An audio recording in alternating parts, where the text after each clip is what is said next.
LGBTQI training this month. This is a partnership between United Way of Southwest Alabama and the South Alabama Coalition of Nonprofits. And we are so absolutely thrilled to have Shay Thorne as the facilitator for this presentation. And then Shay, I hear that you have, or I know that you have compiled a fabulous panel. So if you want to introduce our guest speakers, and then we can just dive right in.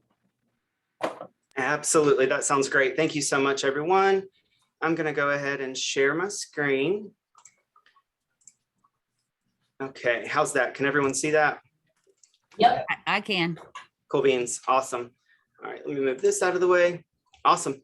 Well, good afternoon, everyone, and happy Pride. Thank you for joining us for today's Diversity, Equity, and Inclusion Lunch and Learn titled A Culture of Inclusivity, Building LGBTQ+ Workplace Knowledge, Policy, and Leadership. This is hosted, as Trista mentioned, by our incredible partners, the South Alabama Coalition of Nonprofits and United Way of Southwest Alabama. My name is Shay Thorne, and I'm the co-executive director of AIDS Alabama South, and I use he and they pronouns. Today, we have brought together phenomenal accomplices, allies, and LGBTQIA+ leaders who are paving the path of diversity, equity, and inclusion right here in Mobile County. We will explore topics that we hope will build a foundation for understanding and implementation as we each strive to create safe, affirming, and inclusive spaces for our employees and our community. Each of today's topics could be in its own a DEI training. So we have a lot of information to cover. And quickly, I just want to go over what our agenda for today will look like. So to start, we're going to go over LGBTQIA+ workplace history presented by Chance Shaw. Each one of the presenters will introduce themselves. Second, we're going to move to terminology and foundations of inclusion presented by Corey Harvard. Then transgender inclusive workplace presented by Alessandria Imbergel. And then ally behavior and practices presented by Michael Tyner. LGBTQIA+ health equity presented by Chanel Chapman. I apologize. Creating an inclusive workplace culture presented by Dr. Natalie Fox. And we'll move on to policy guidance, which I will lead.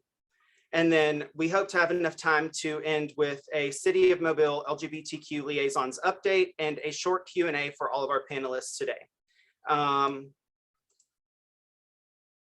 Of course, it's the only slide that I added a little flair to. But Chance, the floor is yours.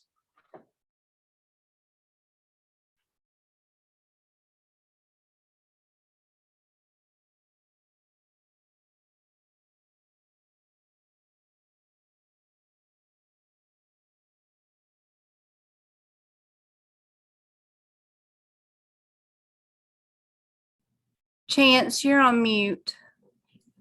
Oh, I apologize. I thought I unmuted myself. Thank y'all. Now, as Shay said, my name is Chance Shaw. I use they and he pronouns. I am ending the HIV epidemic coordinator for AIDS Alabama South. I am housing manager for Door to Serenity.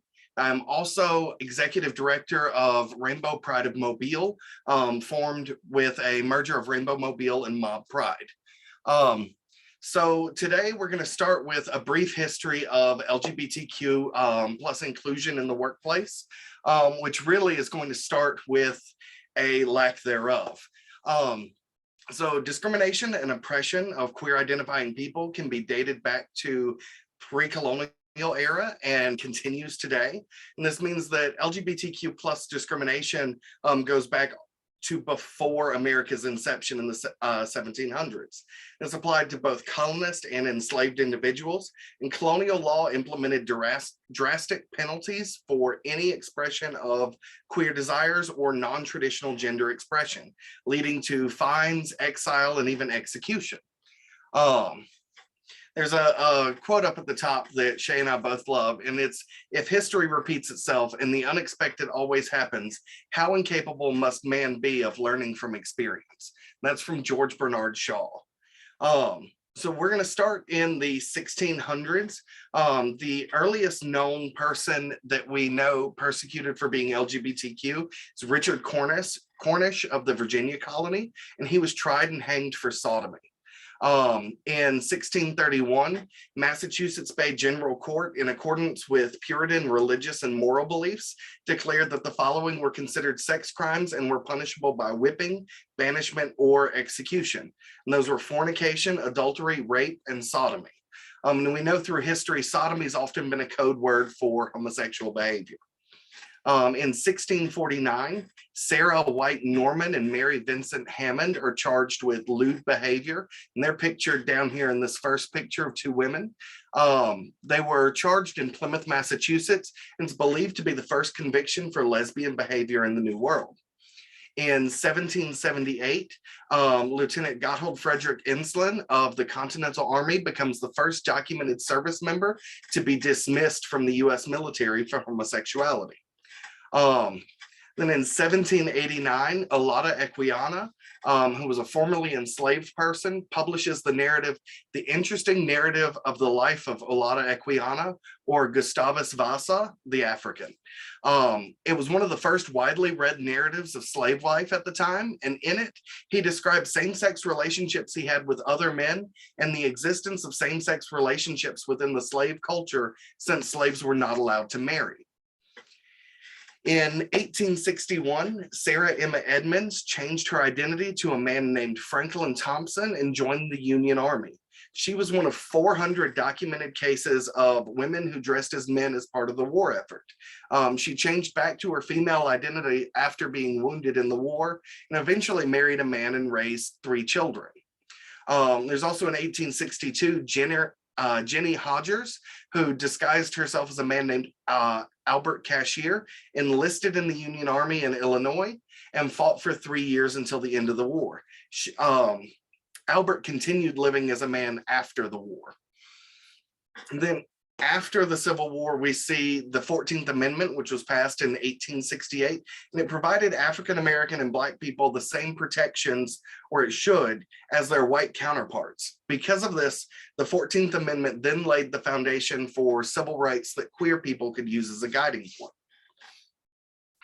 Going from there, we jump to the 1950s and the Lavender Scare. It was a moral panic built off the Red Scare and McCarthyism in the 1950s, where members of the LGBTQ plus community were viewed as morally weak, vulnerable to blackmail, a security threat, and it aligned homosexuality with communism. This was the government's response to the LGBTQ community and what was perceived as the homosexual menace. In 1953, President Eisenhower signed into executive order permission that allowed the termination of employees based on suspicions of what was called sexual perversion. This order actually stood until the 1990s when it was repealed by President Bill Clinton. From there, we go into the HIV and AIDS epidemic in the 1980s. It claimed the lives of around 324,000 people, mostly gay and bisexual cisgendered men and trans women. If someone were to test positive, they typically lost their job because the company feared the person living with HIV would spread the virus, despite evidence to the contrary. This became such a milestone that activists at the time discouraged individuals from getting tested in fear that they may test positive and lose their jobs. Although the epidemic began in the 1980s, legislation was not protected to pass those living with HIV until the 1990s. And then we jump forward a little closer to modern day, and LGBTQ couples had no federal rights to marry until 2015. So before this ruling, individuals with same-sex partners were often denied the right to add them to company benefits or the company healthcare plan. And there was no law that enacted that prohibited insurers from covering same-sex couples. It just shows the capacity to discriminate that the general workforce had at the time. Shane, next. So from here, we're going to talk a little bit about how our history impacts LGBTQ workers. And part of that is with a continued fear of coming out of the closet. Even today, coming out of the closet in the workplace is one of the most difficult decisions that some people can make. due to generational judgment, discrimination, stigma, and a lack of protections in most places, many LGBTQ plus workers decide to stay in the closet for fear of losing their jobs. This map over on the side of the screen here shows where LGBTQ employees are the most vulnerable. And these states in gray, which includes a significant portion of the South and Midwest, have no protections for LGBTQ employees. So from there, the big question is to come out or not to come out. Our socially constructed heteronormative culture within our workplace has for years created what most LGBTQ plus people view as a non-inclusive workplace. When LGBTQ workers choose to stay in the closet, it is known that they feel that they have faced the majority of such discriminatory behavior. Ironically, workers who are out of the closet have more protection as they can directly point out discriminatory acts. Luckily, in a lot of instances now, we're seeing once any homophobic workplace culture or policies are revealed publicly, that there's typically a backlash from the community at large that results in those policies being changed or the company losing significant business. So next, let's talk about where we are now. Earlier this month, LinkedIn conducted an in-depth analysis of employers and colleagues regarding LGBTQ plus professionals and found that 54% of LGBTQ plus employees indicated a supportive work environment when they came out. 1 in 3 LGBTQ professionals are closeted to avoid discrimination, and 23% of those who are closeted at work do not feel comfortable coming out. Now, 59% of LGBTQ professionals work at companies that have not made statements regarding recent anti-LGBTQ plus legislation. 33% of LGBTQ individuals believe their company has not made them feel accepted or supported, and 36% would consider leaving their current company because of this. Now, 49% of LGBTQ professionals refuse to work somewhere that does not have LGBTQ plus inclusive policies. And 75% of LGBTQ professionals say it is important that they work at a company where they feel comfortable being their true selves at work. So what this tells us is that these protections that we are now seeking are very fundamental to our community feeling protected. I believe now it's back to you, Shay, for a moment.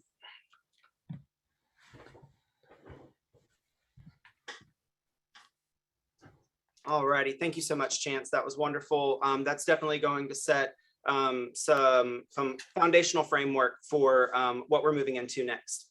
And Corey, the floor is now yours. Hey, y'all. My name is Corey. Can y'all hear me okay? I'm gonna assume that y'all can hear me okay. I can. Wonderful. My name is Corey Harvard. I am a co-founder and the executive director of United. And PRISM is the LGBTQ org in Mobile and Baldwin counties that supports youth. And we do that through things like support groups, gatherings, special events, referral to medical and mental health professionals, and a lot more. And today, kind of piggybacking off of Chance, putting in context the progress we've made as a community, the work that we've done, I'm going to talk a little bit about the work that we can continue to do to make our world, our corner of the world, a more inclusive place for LGBTQ people. And I'm specifically going to address LGBTQ inclusive language, and then talk about some practices, like how to put what we're learning into practice. So what is LGBTQ inclusive language? LGBTQ inclusive language is language that respects and affirms the existence of LGBTQ people. Most people never intend to hurt another with their words intentionally, hopefully. However, sometimes what we perceive as innocent language can make people feel uncomfortable and even sometimes excluded. So why should we use inclusive language? Using inclusive language creates space for colleagues, clients, community, friends, and family to feel respected, included, and recognized for who they are. According to the Academy to Innovate HR, statistics show that 31% of LGBTQ people have faced discrimination and microaggressions while at work. 31%. Additionally, 1 in 4 have left a job because they have not felt accepted. These statistics alone show the necessity of learning and incorporating inclusive language. When employees have positive experiences at work, they're more likely to share those experiences with others, helping build their reputation within the community. So how can we learn more about LGBTQ plus language? The internet. A quick Google search can offer a plethora of information regarding LGBTQ vocabulary. The Human Rights Campaign, for instance, also known as the HRC, is just one of many organizations that has compiled a glossary of terms, and we will share a link to that glossary with you. Next slide. So before we dive into what this looks like in practice, I want to tease out some important differences between sex, sexuality, and gender. These are concepts that, even though we hear them all the time, are pretty complex. And so we're going to start by talking about sex. What is sex? Well, a person's sex is based on biological characteristics like genitalia, hormones, and chromosomal makeup. Although sex is assigned at birth by a doctor, and this is really important, y'all, the true complexity of one's sex is often missed by that initial pronouncement. For instance, some people assigned female at birth end up producing testosterone at levels typical of people assigned male at birth, something that we've seen not too long ago that directly impacted a female Olympian. Some people are born with a range of ambiguous sexual characteristics. People with both male and female sex characteristics are known as intersex people. So if sex is about biological characteristics, what is gender?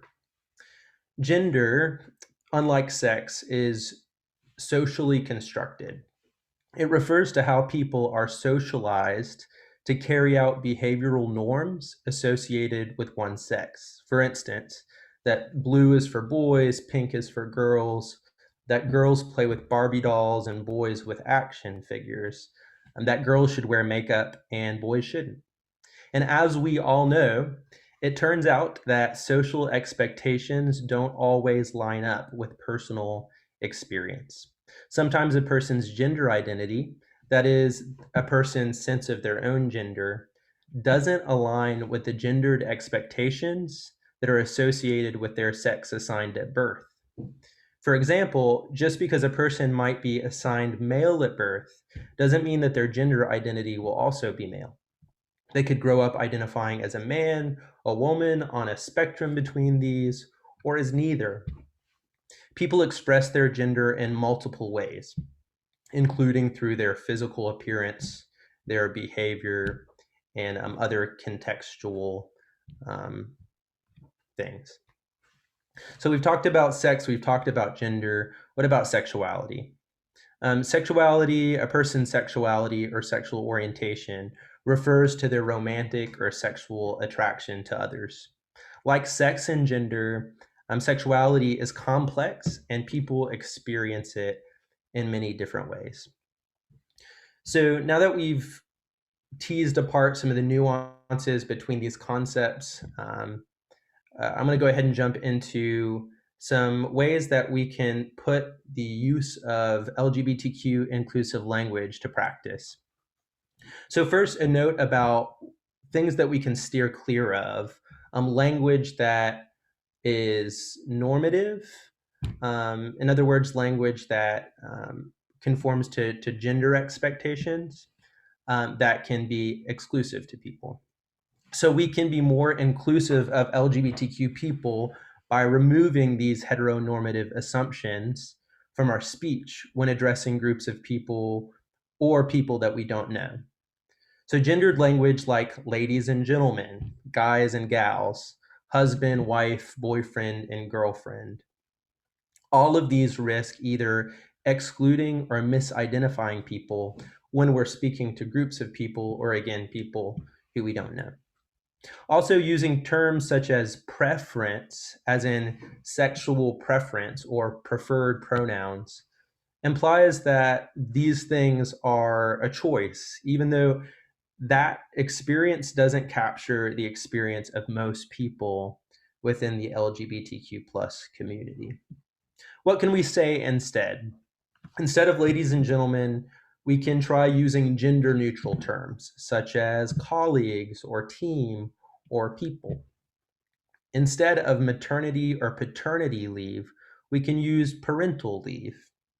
Instead of husband or wife, we can try partner or spouse. Instead of what are your preferred pronouns, we can just say, what are your pronouns? What pronouns do you use? Instead of Mr. or Mrs., we can drop the title altogether, just use a person's name, or we can use non-gender specific titles. Instead of chairman, we could use chairperson. Instead of sexual preference, we could use sexual orientation. And I think this is a pretty straightforward concept, right? Anytime we use gendered language, again, to refer to groups of people or people that we don't know, we might be forcing them into a box. We might be projecting our own views on someone without seeing who they are and how they express themselves in the world. So one final note about pronouns. Just like these other terms, we are trying to move away from gendered language that makes assumptions about people. We're doing the same with pronouns. It's important that we don't make assumptions about people's pronouns. Otherwise, we may risk misgendering them. So don't be afraid to ask for people's pronouns. What are your pronouns? May I ask what pronouns you use? When in doubt, default to calling people by their name or with non-gendered terms such as they, you, or colleague. This is a good practice not only in conversation, but also in communications like job listings, contracts, policies, and maybe in the signature of your email. And with that, I'm going to pass it back over to Shay.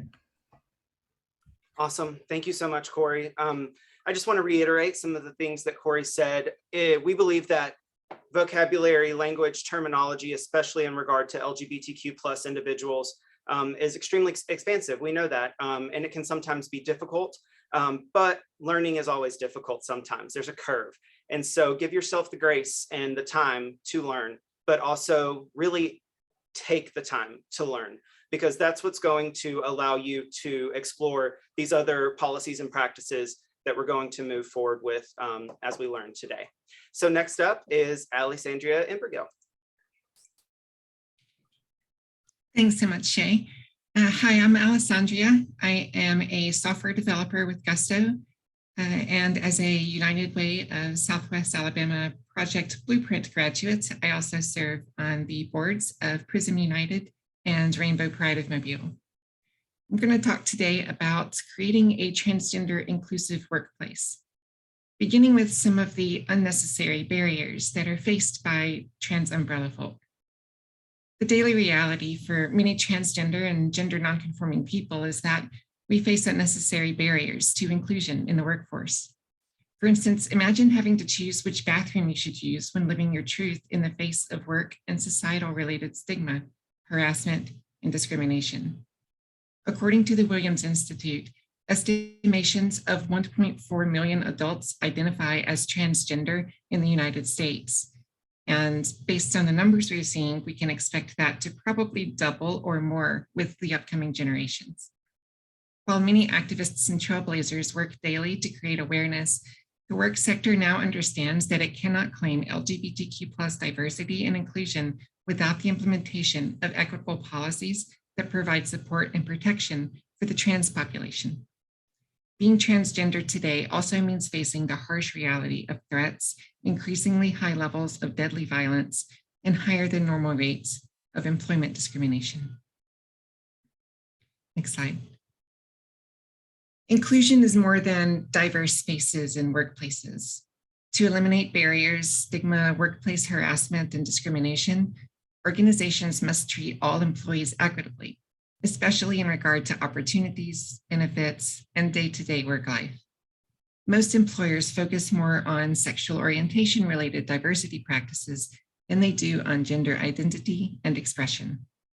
According to McKinsey & Company, transgender adults are twice as likely as their cisgender counterparts to be unemployed. Cisgender employees typically make 32% more money than transgender employees, and more than half of transgender employees say they are not comfortable being out at work. It was also found that creating transgender inclusive workforces would increase employment and wage equity for transgender people, boosting annual consumer spending by $12 billion a year. Next slide. So what can we do to create inclusive workspaces for transgender and gender nonconforming employees? First is pronouns. Simply by introducing yourself and using your pronouns will show support and solidarity with transgender and gender nonconforming people, ultimately showing something that we all deserve, respect. Second is policy. With non-discrimination and anti-harassment policies listing protected categories of people, we must include gender identity and gender expression in the list of protected individuals. It isn't enough to simply update them. Hold an employee meeting and let them know of the updates. This would also be a great time to provide staff education. Transition planning. Transitioning can be the most rewarding yet difficult thing a transgender individual may face. We can make that easier for them by creating guidelines to support any employee who may transition, such as communicating to other staff and making changes to employment records. Education. It truly is key. When leaders in HR understand these LGBTQ+ inclusive practices, that's wonderful. However, true change will happen when those leaders take responsibility for leading the charge in changing workplace culture by implementing required training and education on inclusion. 5 is bathrooms. Having gender-neutral bathrooms will create equitable access to facilities for all employees. When individuals do not feel comfortable using the bathroom at work, this can be extremely unhealthy for them. Advocate for gender-neutral bathrooms. A lot of the discussion about bathrooms has revolved around whether a trans person is able to access this bathroom or that one, and who is allowed to be present, and how this can make other people comfortable or uncomfortable. But this misses a large section of other trans umbrella folk. It misses non-binary people who don't have an obvious choice of which bathroom that they would prefer to use, as well as those who perhaps are at the very beginning of their transition. They may not be out at work as they're beginning that process, and having access to a gender-neutral bathroom can make them feel a lot less uncomfortable when they're using the restroom. Finally is trans leadership. Invest in it. Implement your trans inclusive workplace practices and policies by supporting transgender and gender nonconforming staff to become effective leaders. Invest in professional development and tailored support for your transgender employees. And back to you, Shay. Thank you, Allie, for that vital information. Up next, we have Michael Tyner. And Mike, the floor is yours. Thank you very much for having us. I am Michael Tyner. I am one of the co-directors, along with Natalie Fox, for the LGBTQ liaisons for the city of Mobile. I am also an employee of Cooper T. Smith here in Mobile. And continuing our thought with the workplace, I wanted to talk a little bit about allies for the LGBT community. Supporting your staff and coworkers should be the top priority. And an ally is an individual who is not a member of the LGBTQ population. Instead, they are someone who actively supports the LGBTQ community. It can be difficult to create an LGBTQ inclusive and diverse workplace. However, implementing ally practices can make a cultural difference that will create lasting change in an environment of inclusivity. It truly is up to those people who have the privilege of being in power to be active allies and to take responsibility for creating positive change in your organization. The culture of inclusivity is the ally's role. Becoming an ally means that you take responsibility for your own biases and that you intend to work hand in hand with the LGBTQ community to help create the necessary, comprehensive, equitable changes that have yet to see take place. I'd like to give you a couple of tips on becoming an ally and helping your workplace to do the same. Number one, find common ground. While in a discussion with relationships, parenting, or family, help focus the conversation on areas like-minded thinking and share beliefs, hopes, and dreams. This will create a common ground and room for growth. Guide inappropriate conversations. If an employee uses someone's pronoun incorrectly, respectfully and tactfully, just correct them. Likewise, if a conversation seems inappropriate or distasteful for an LGBTQ employee, it most likely is. So refocusing the conversation by highlighting your own support in an inclusive manner can save hardship for everyone involved. Additionally, in an appropriate manner, call out derogatory humor against the LGBTQ community. Validation. When teammates share their personal experiences regarding orientation, identity, and expression, validate them by holding their thoughts, feelings, and experiences in complete confidence. This will create a culture of trust. And then finally, ask. If you're speaking to someone who is LGBTQ, acknowledge your lack of knowledge and directly ask for assistance on how to talk about any subject that you may be questioning at that time. And I'll send that back to you, Shay. Wonderful. Thank you, Mike. I do want to say, as a member of the local queer community, we truly do rely on allyship and our allied leaders and coworkers. So creating that allied workforce will be essential to implementing some of these inclusive work practices. So before we move on to our next speaker, I do want to take a few minutes to do something. As you may or may not know, in a past life, I was a retired dancer, or now I'm a retired dancer. I was a professional dancer, but I learned some meditation and stretching techniques that I think are going to be beneficial. This is a lot of information to take in, and I know we all have a lot on our plates throughout our day-to-day. So if you want to, we're going to take 3 minutes and I will just guide everybody. Feel free to turn your camera off or leave it on, whatever you would like. But we're going to start with breathing. 3 deep breaths in and 3 deep exhales. So breathing in and exhale. And in and exhale. Last one, in, exhale. As we sit at our desk, we tend to hold a lot of stress and tightness and tension in our shoulders. So we're just going to stretch out the neck and shoulders for a minute. Looking right and left and holding it. So looking to the right. Back to center. And looking to the left. To the center. And to the right one more time. And center. And to the left. Next, we're just going to look up and down, stretching out those neck muscles. Leave your shoulders pressed down and looking down. Back up and down. And to release those shoulders, let's just do some shoulder shrugs back. And forward. And we'll end with 3 more breaths. Breathing in and out. In and out. Last one, in and out. Wonderful. I hope you feel relaxed and ready to take in even more information. Up next, we have Chanel Chapman.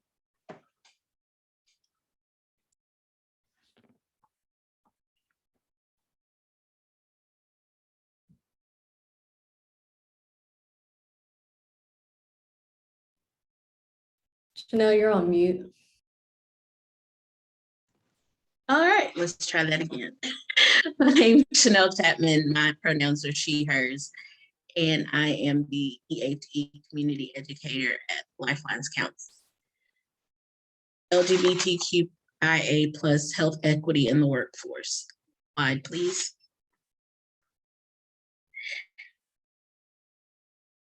Improving LGBTQ plus employee health through equity.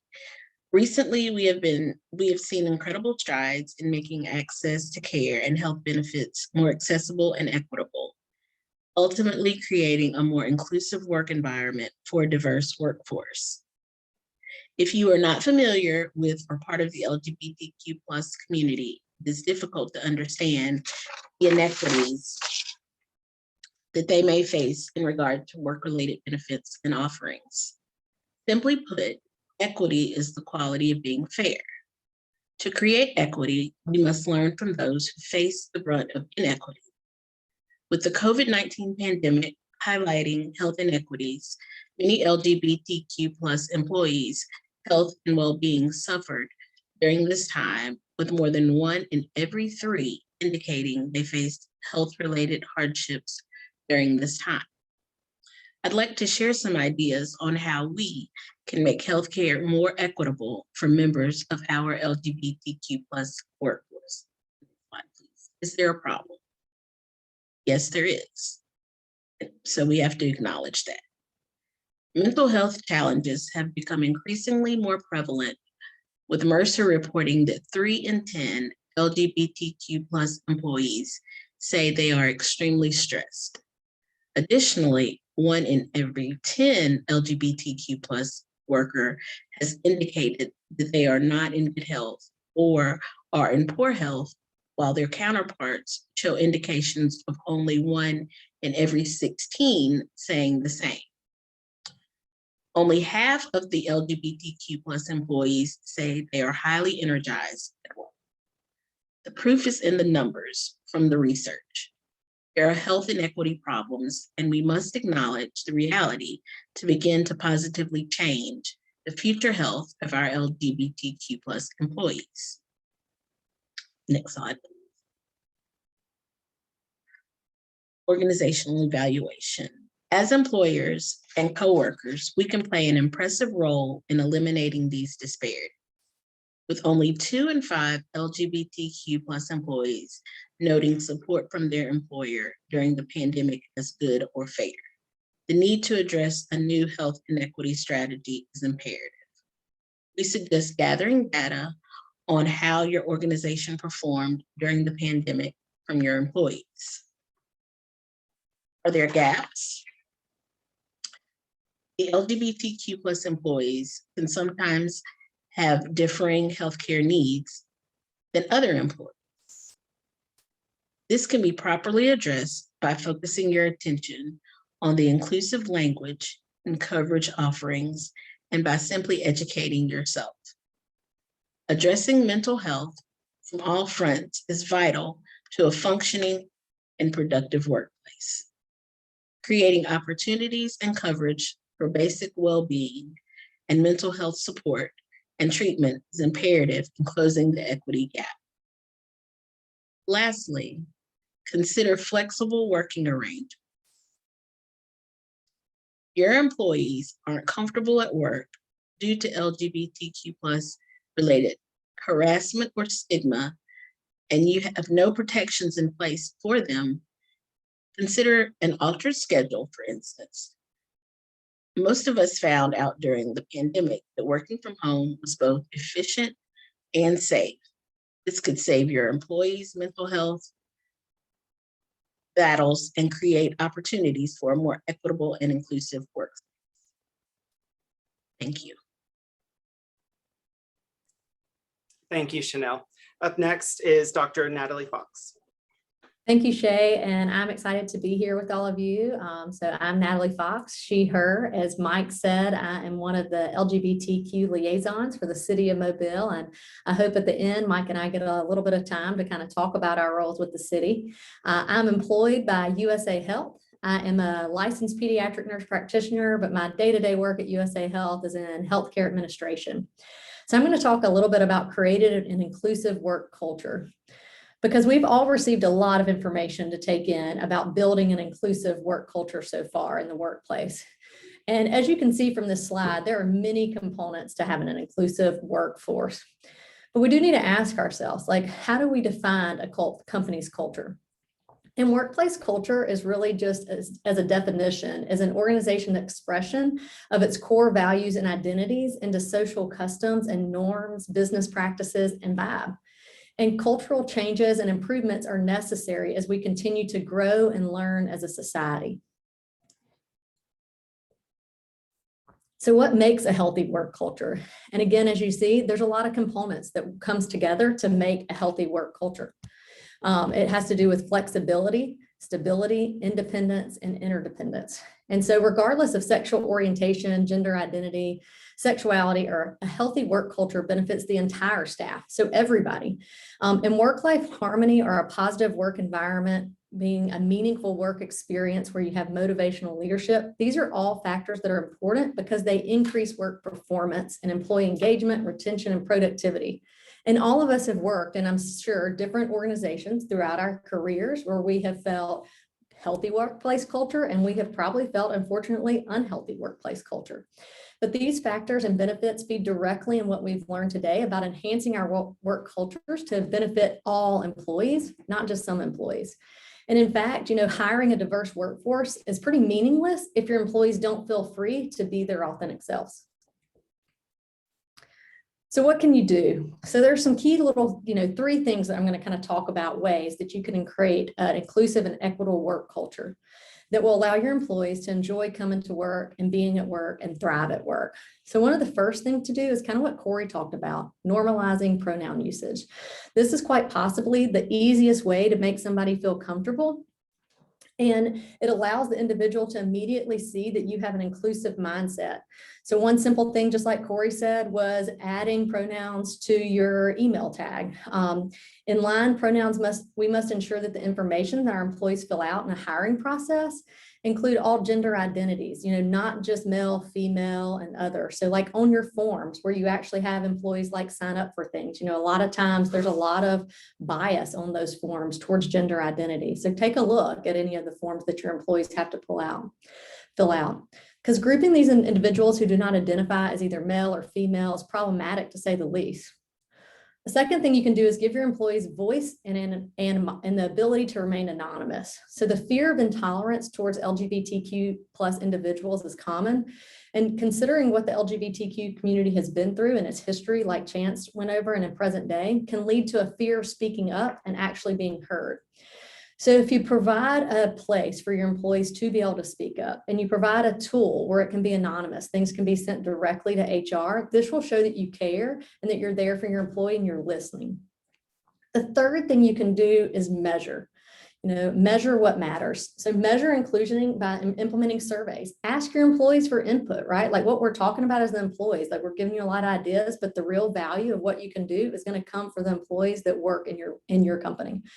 So a survey that allows employees to rate your diversity, equity, and inclusion structure or performance of just their managers of inclusivity will show you that you're willing to learn, because that's what all this is about, is learning and making progress and protecting the employees. And then, of course, once you measure, be transparent about what you learn and the results. So lastly is empowerment is paramount. So giving pride a place at work just beyond the celebration. So LGBTQ plus people are all too used to hiding part of themselves just to fit into a mold, and even more so in a workplace mold. So by erasing any potential fear and fueling freedom within the work environment, we can allow our employees to be their authentic selves, celebrate who they are, and celebrate with them. And we should create a workplace where our employees can be as openly as they are without any judgment. So Shay, I'm going to turn it back over to you.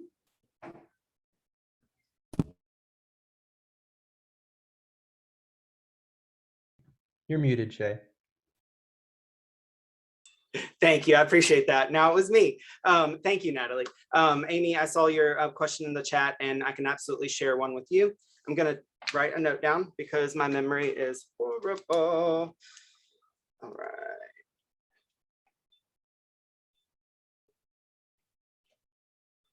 Awesome.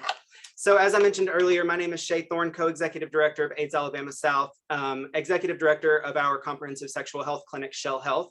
I am also on the Board of Directors for the Alabama Campaign for Adolescent Sexual Health, Door to Serenity, Rainbow Pride of Mobile, and a co-chair for End HIV Alabama. So it is time for a policy revision. As Natalie mentioned, with all of the information we have been provided thus far, we now have an incredible set of tools to rebuild our cultural work structure to be inclusive and equitable. Making these changes will not be easy, but let's face it, not many things are. I truly believe that in the more difficult tasks of leadership, I can find new ways to support not only my staff and our mission, but also myself as I attempt to learn and grow every day. Next, we are going to look at 8 strategies that we believe will create the cultural shift your employees deserve. So first is putting it in writing. Update your policies with an inclusive lens. Address the importance of non-discrimination for your LGBTQ+ employees. This will allow your staff to understand what behavior is expected of them as they work for you. These policies should be made easily accessible and should set expectations of compliance. Next, use gender inclusive language. In creating these updated policies, remember to be mindful of gender inclusive and gender neutral language. Remember to use they instead of he or she. This will simplify policies. Also, take a look at your dress code. Instead of stating that it is an appropriate dress code for men and women, try stating that all employees are expected to abide by the professional standards of dress. Or instead of singling out those who identify as female as women, then make it a more broad statement that addresses dress code for all employees. Third would be to ensure your benefits package is relevant to all employees. Educate yourself, reach out for help, and ask questions to ensure your medical benefits are relevant to any needs of your LGBTQ+ staff. This could include coverage for an employee's HIV-related medications or any transition-related costs. Fourth, implement organization-wide diversity training. This training should review applicable policies and expectations. It should be educational for all staff by covering respectful language and detailing how your organization will support an employee who may be a victim of discrimination. Fifth, support employee resource groups, or ERGs. These are voluntary, employee-led groups of individuals who share similarities, interests, backgrounds, gender, or race. These provide a safe space for employees and will allow your employees to support each other. From here, you could ask your employees to bring any ideas that they may have created within those ERGs to upper management, providing them with a safe space to lend their voice to the change that they believe is necessary. Six, support gender transition. The transgender population continues to face the most hateful and harmful forms of harassment, discrimination, and stigma. By providing gender transition guidelines that are respectful and honor the person for who they are, you could simultaneously be working towards eliminating the various forms of hate that transgender and gender nonconforming people face daily. Seventh, we want to create pathways for more diverse leaders. Having LGBTQ+ leaders who are out and proud demonstrates the organization's capacity and commitment to inclusion. This may also attract LGBTQ+ and non-LGBTQ high caliber talent to your hiring pool. And eighth, as we have all mentioned, and the reason we are here today, create, develop, and implement a culture of inclusion. This includes policy, leadership behavior, measurement, evaluation, and continuing education. This will allow your staff to see themselves represented in the environment around them. And we have about 5 to 7 minutes for an update from our LGBTQ liaisons. Great, thanks, Shay. So, Mike, you want me to start us off a little bit? Yeah, why don't you go ahead and do that? Thanks. Sure. So, as Mike and I both introduced ourselves as LGBTQ liaisons for the city of Mobile. So these are mayor appointed positions that came about earlier this winter in 2020. What year are we in? 22, I guess. Yeah. So probably around February, Mayor Stimson appointing us to these roles. And it's kind of a little bit of a story about how we got here and the progress that we've been making, and one that makes me really excited to be working with such a diverse team in the mayor's office. And really kind of the core behind, when all this came about was talking about our city's Municipal Equality Index. And the Municipal Equality Index is put forth for cities in the US through the Human Rights Campaign, or HRC, and you get a score of 0 to 100. And so prior to the mayor being reelected, there was a core group of us that had engaged with the mayor's team about our concern over our city's score, which is currently 19 out of 100. And this score goes through and measures several of the things that we've been talking about today, and overall how we look as a city. And so our goal is to get that score up to 100. Our neighbors to the north, Birmingham, they did earn 100 in the past couple of years. And so I think that we can do that too. I'll talk a little bit about something else that we're really working on, and then I'm going to kind of turn it over to Mike. But a lot of Mike and I's role about why it's so exciting is because it gives the LGBTQ plus community a seat at the table. And Mike and I are really excited that we are getting to be the listening and to be able to raise those concerns and not only have a seat, but have a voice, because visibility really does matter. And I was super excited that our city took a step in this direction. One other thing that we're working on, and then I'll let Mike tell you a couple about the happenings that we've been having, because we've had a couple of busy months, is a community needs assessment. And we've been working with several organizations. Prism United is one of those, but several other organizations and people that are on this call to really collect the data about what it's like to live and experience LGBTQ life here in the South. And so we don't really have any data. We have a lot of qualitative information, right? Like a lot of the stories and what people have talked to us about, and what people have talked to the organizations that are already in our community, and a lot of United Way organizations. But we have been working to try to collect some quantitative data. So what we're working on is an actual survey that's going to go out hopefully this fall. And really be able to collect that data. So super excited to be able to move that forward. We would love to partner with any of your organizations if you're interested in working with us on that community needs assessment. And I'm going to turn it over to Mike so he can have a little chance to talk about what we're doing as liaisons as well. Thanks, Natalie. And Natalie's right. All of the things that we're working on are some very exciting possibilities and things that are going on in the city of Mobile. And we're super excited about the progress that has been going on. And as she said, one of the biggest things for us is the visibility. This position with the city has allowed us so many opportunities to be able to go out and to speak to organizations exactly like we're doing today. It's allowed us the opportunity to be a little bit more visible within the community, to express what we're talking about and what we're doing and what we're trying to achieve.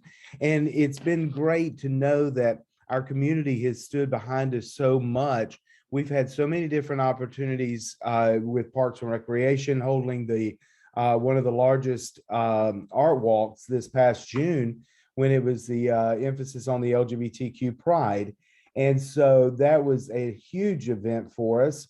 We have had the city, the museum, the Carnival Museum, has now has an exhibit. It's the very first gay exhibit for Mardi Gras. And, very few people knew that the gay Mardi Gras organizations have been around for the past 40 years. And so we're just very excited and very thankful to have these positions to give us a seat at the table, to give us that visibility that we think the community so much deserves and needs. And any help that you can give us in working with us would be very much appreciated. And we, again, thank you for allowing us to be a part of even this today.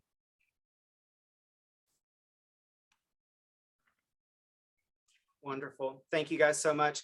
We do have a couple of minutes for any questions before we provide you with our closing statement. So if you have questions for Mike or Natalie or any of our panelists today, you can feel free to ask us now in the chat, or on the next slide, I'll be providing some of our contact information.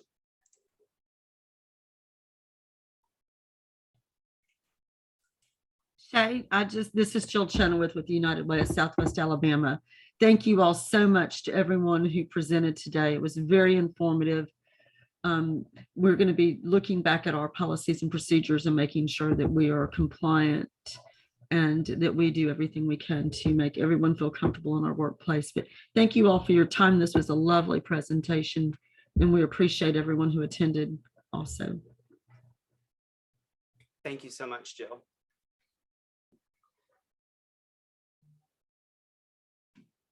All right. If nobody has any questions, I hope that you would reach out to us personally if you do happen to. We are going to share the slides with everyone. And I just want to say a sincere thank you first to all of my friends and colleagues here on the call who accepted the invitation to be panelists and speakers.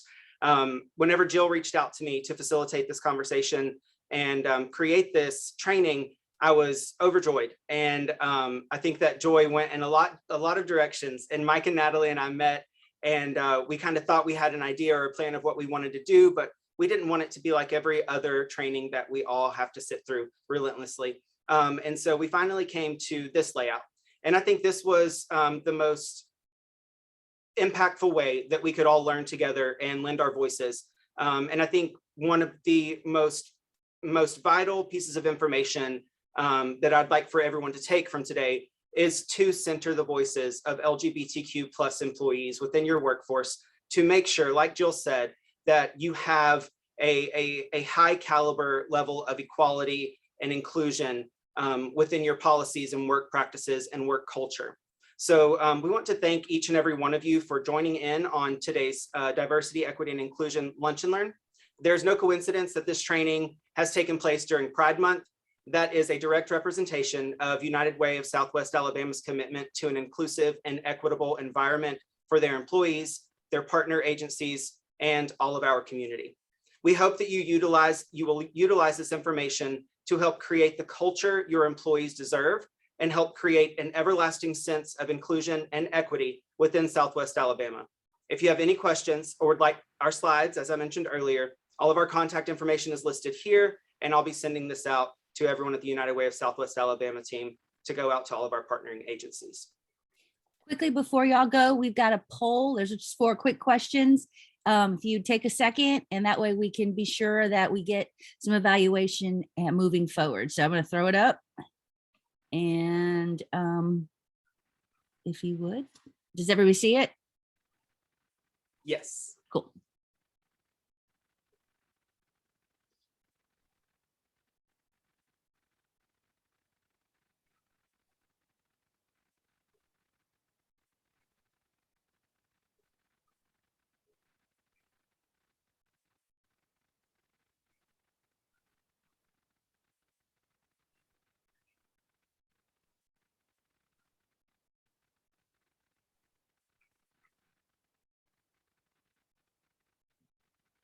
All right, just another second.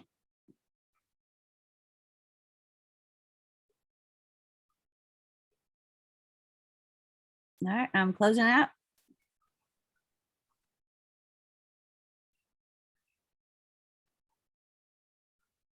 Okay. Oops, sorry.